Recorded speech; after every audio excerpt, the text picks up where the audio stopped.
আমরা এসেছি জালিয়ানওয়ালা বাগে, ঠিক এন্ট্রান্স এটা। এখানে সব স্ট্রাকচার করা রয়েছে।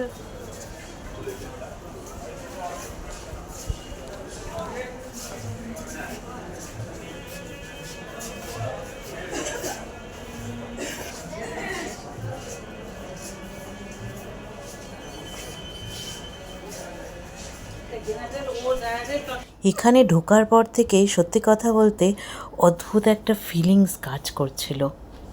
এখানে একটা গ্যালারি করা আছে যেখানে ভারতবর্ষে বিভিন্ন সময় কী কী হয়েছিল সেগুলো সব ফটো দিয়ে, ডিটেলস দিয়ে বা স্ক্রিনে দেখানো হচ্ছে।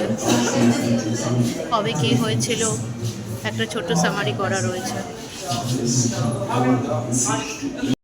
हिंसा कुछ घट गई, अधिक बेचैनी भरी शांति हो गई, पर अंग्रेजा अपनी घेराबंदी का डर से अति उडायल में सेना अमृतसर में जुड़वा। अमृतसर ने आज तक ऐसी काली रात न देखी थी।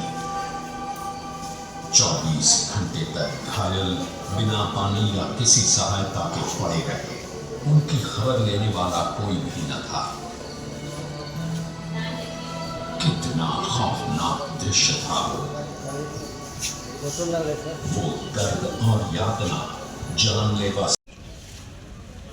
এই সেই কুয়ো যেইখানে সব প্রতিবাদী মহিলারা জাম্প করেছিল, লাফিয়ে মৃত্যুবরণ করেছিল।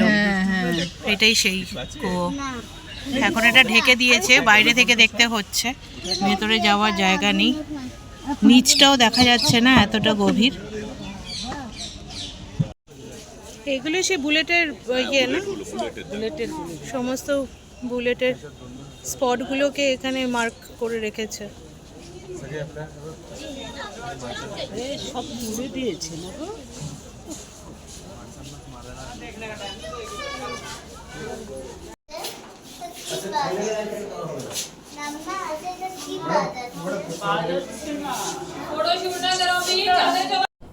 পুরো জায়গাটা ঘুরে দেখতে আমাদের 3 থেকে 3.5 ঘন্টা সময় লেগেছিল।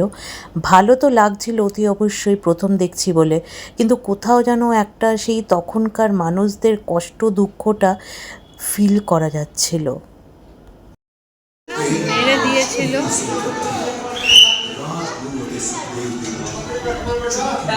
এখন তোমরা দেখছো এটা অমর জ্যোতি, কখনো নেবে না।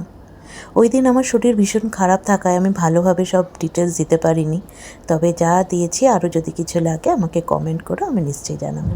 Thanks for watching, bye bye.